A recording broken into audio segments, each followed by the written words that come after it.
Okay, a look at Gaussian elimination and a few other things that were left off that basically skills intro for Chapter 7 that I gave you guys. If you take a look, the last one we left off with was having to do the determinant of this 3 by 3 matrix.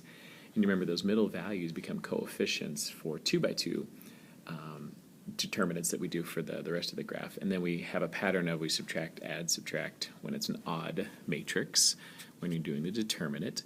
And in the determinant itself is whatever that middle value, that blue -1, you end up multiplying that as a scalar to the determinant of the values that are not in that same row and column as that blue -1. So 4, 5, and 2, -3. Then if you look at the red -1 in the middle, you multiply that by the values that are not in that row and column of the red -1, so that'd be 3, 5, and 0, -3. I've underlined those.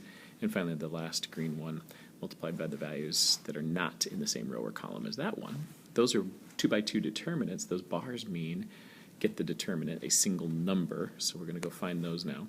For instance, that first determinant is -12 minus 10, the cross product subtracted, and we end up with -19 as a determinant. Your calculator will do that, but you want to also know how to do it by hand. So finally, there is this idea of an inverse matrix. It exists if the determinant is not 0.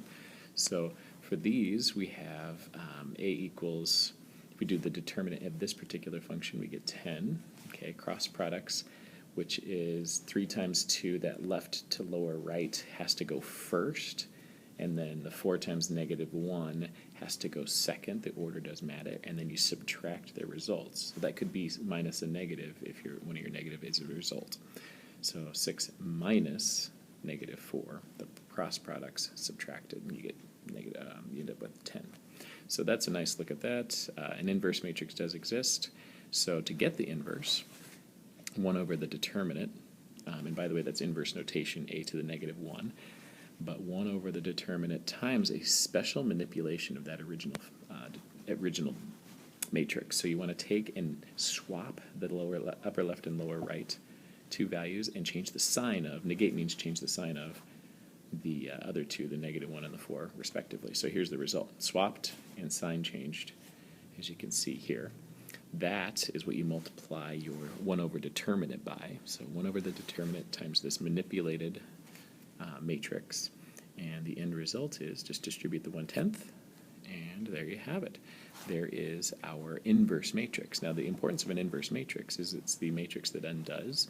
It's the one that if you multiply a to the -1 times a, you'll get the identity matrix, which is like an equivalent to 1 in matrix algebra. So it's like the thing that undoes it. So we're going to keep rolling. I'm going to tell you the rest of the, as far as inverses, you would do by calculator, and we did that with our TIs in class. If you need help with that, maybe I'll include an additional video just dealing with the calculator. But we want to understand basically substitution and elimination are still valid methods for solving a system. So if you do substitution, you isolate a variable and you sub it into the other. Elimination, on the other hand, is when you multiply through by a value and add it to another function below it, so that the goal is to make one of your variables disappear. So if I multiply through by -2 in this case on the top function and add it to the 4x plus 6y equals 8 equation, that would result in 0x. And so we do that, but it also, so the idea is we want to eliminate one variable. Okay, I'm writing that now. If we add these together, we eliminate both. And this is a case where we get no solution because 0 equals -18 is the result, and that's silly. Doesn't make any sense at all. So we would call these parallel lines. Now let's talk about some others. Gaussian elimination is to make zeros in that lower left triangle there. The goal is to cause, by doing elimination and multiplying different rows by values and adding them to others, to get zeros in that lower left corner, as we talked about in class. And we want all ones in the diagonal, and the square portion, the diagonal, in our augmented matrix. So this is actually what we would call an augmented matrix if you make this into a matrix. And we're going to treat it basically, I'm going to go directly to the matrix. It's just an easier way to organize this. So go ahead and change this into a matrix, and it makes life quite a bit easier. Actually, I think in these particular notes, I'm actually just doing it by hand, I think, here. So I am doing the Gaussian part. Sorry, I forgot what I'd written in the first time. So here's the deal. I want zeros in that lower left piece, and the first thing I want to do is get rid of that 2x in the middle equation. I can do that if I multiply the first equation by -2. The result of multiplying row 1 by -2 is written up in red on top there. If I add that now to row 2, it'll cancel out that x really nicely. And so take a look at it. I'm adding. Look what I get. Now, the cool thing is I am going to keep that top equation the way it was. I'm going to put it all back together the way it was. So everything else goes back the same. The only thing I did is multiply the top row by -2, add it to the second row, and then put it all back the way it was, except for the one that I just canceled the 2 out, and it made 0x, that middle row. Okay, so now if you clean that up a little bit, that just y equals -4. You can take out the 0x and the 0z if you like.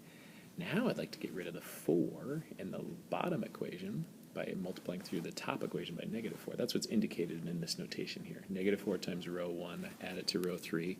You're going to cancel that 4x down there. Watch. Add them together. Cancels nicely.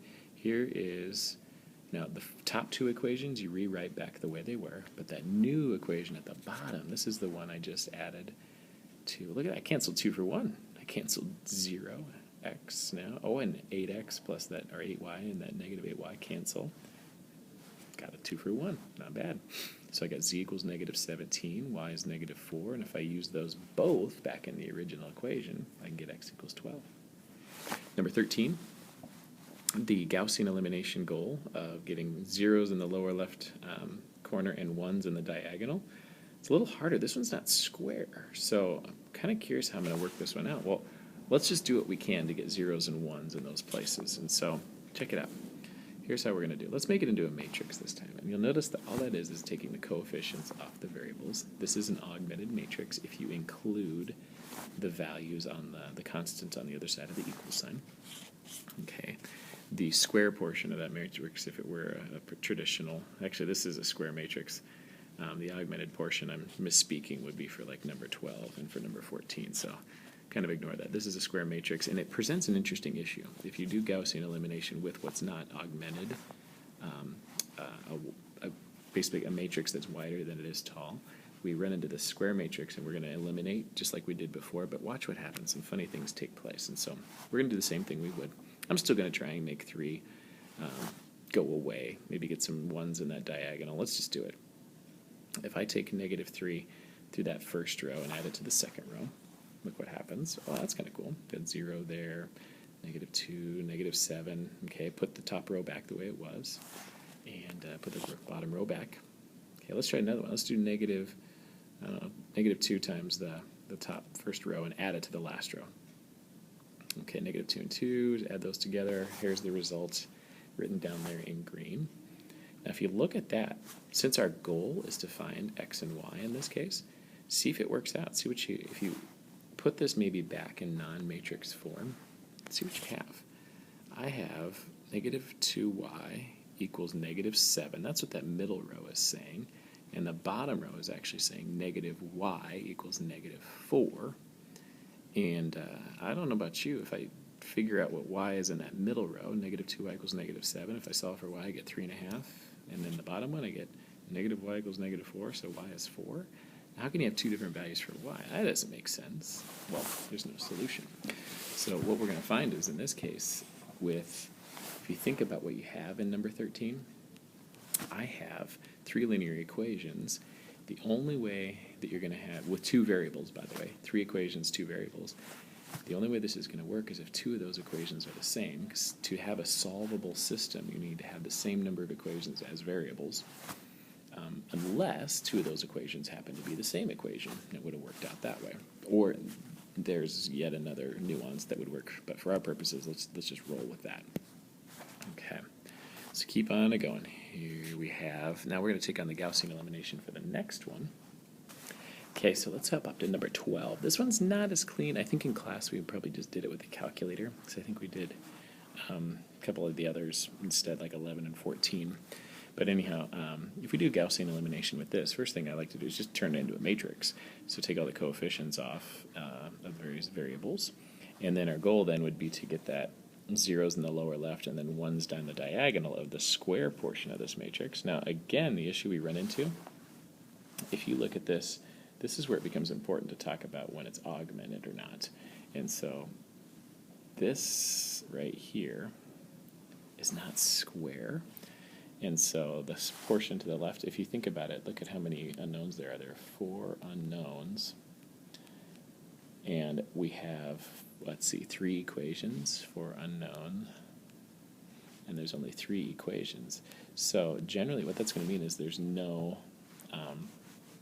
set solution. There's not a single solution. What we're going to find out is there's many solutions. And I think the best thing to deal with is in this situation, you're going to deal with no solution or many solutions, and if I throw this at you, I'm going to be interested in seeing what you do with the calculator to make this happen. The ones that I'll have you work by hand later on are ones that are, in fact, augmented, where this portion of the matrix is a square matrix. And the reason that's important is that when you simplify it down, you can get all zeros everywhere except for the diagonal down the middle. And we have all ones in there, which you're finding with the augment stuff off to the side here. So this augmented piece off to the side, whatever numbers these are, 3, 6, however, those end up telling you, oh, x is 3. Oh, y is 5, z is so on. So getting it down to all ones and diagonal and zeros everywhere else, you end up with the solution set sitting in front of you. And that's what your calculator can come up with pretty quickly. So to back up on this one, you can go as far as you want. You can simplify and try and get, a good idea is to maybe eliminate as many as you can in one of the rows and just kind of work out that way and do row operations to make that happen. But we're going to deal with a lot of fractions in number 12. So we'll default to the calculator, and that's something we can talk about at a later time. Instead, let's pull up one that's a little bit more fun to deal with. I'll pull up one. I got to pause here for a second. Yeah, like number 14. This is a nicer looking problem. So if I go through this, I actually, before I go back to, let me scoot forward just a little bit. I'll come back to 14 and we'll work out some details on it. But if I take out, we're going to back up just a tad bit here. If I continue on in this particular problem and I try and do row operations on this little dude, I think I have it written in here somewhere, unless I erased it somehow. It's the stuff I just showed you a second ago. Yeah, I think I ended up taking it off into another page. Yeah, that's not what I wanted. That's all right. We'll just squeeze in what we need here. So a little bit forward. There we go. Perfect. So let's work on number 14. I'm sorry for the back and forth. I'm just looking for my notes. Here we'll turn this into a matrix. And this one you'll find it's got that nice, what we call a nice augmentation. And what that means is if I turn this into a matrix, I got 1, 2, -1, and 3. And then I got 3, 7, -3, and -9. And then I got -2, -4, 3, and -5. I'm just stealing that from the matrix. This one is nicely augmented because if I take the portion after the equal sign, the constants on the right, kind of chop them off, the augment, then what's left behind is a square matrix. Now we're ready to rock and roll. What this also means is I have the same number of equations as unknowns, and that's going to be helpful. All right, let's start our process. So row elimination, I'm thinking I'm going to multiply the top row by 2 and add it then to this row, the third row down below there. So you want to document that usually. You do that, 3 times. So you'll go, 2 times row 1 plus row 3. And if you're really good at that, you can do that all in your head. And I tend to like to write in what I get from doubling everything, and I'll put it in a different color. That means this first row becomes, 2, 4, -2, and 6. So you double all those. And then we'll add that to row 3, and I like to usually show that as well. And the end result is this pretty slick looking, what do we got, 0 in that corner. Let's go ahead and do the bottom of it first. Let's take care of that cancellation. I usually write what the result is first. 4 negative, hey, another 0, bonus. And then the -2 and 3 make 1, and the 6 and -5 make 1. Okay, so that's cool. Then the top, let's see, I can rewrite everything else as it was. You put it back just the way it was. You don't change it. The part that we changed is just when I added another matrix together. If if you remember, when we add two matrices or two equations in a matrix together, we're adding two equations and we're getting an average equation. Graphically, that means a line. If you're graphing if they're two lines you're adding together, their equations, you get a line that's between them, the average line. The cool thing is it preserves the result, the solution x, y, and z, which you can think of as like an intersection of those graphs.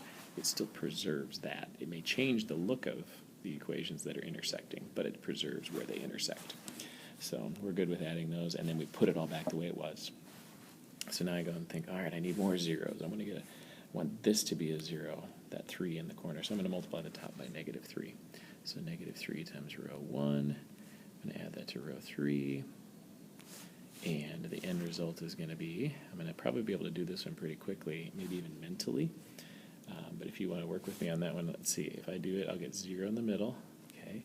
If I do -3 times 2, I get -6 plus 7 is 1.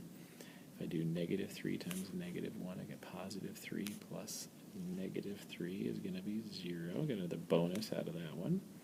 Remember, I'm multiplying by -3. -3 times 3 is -9 plus -9 is -18. Hopefully I got all those right. Put everything back the way it was. 1, 2, -1, 3 on top, and 0, 0, 1, 1. We have reached our Gaussian goal of all ones in the diagonal and zeros in the lower left corner there. That's a good thing. The reason that's a good thing is if you translate this back into an equation, look what we got. X from the 1, 2y plus 2y minus a 1z is equal to 3. That's what that top row represents. The middle row has a 1 in the y spot, so that's 1y. Zeros everywhere else equals -18. And at the bottom one, we've got z equals 1. I can put that y and that z value into the top equation, and I can solve for. And what I think we have is we put the -18 in for y, we put 1 in for z, and if we solve for x, we should get out 40 in that situation. Okay, so that's the general idea for the Gaussian elimination. In class, we're going to talk about what happens when you have many solutions and no solutions, and kind of tease that out a little bit more and work on some other examples. Hope this helps.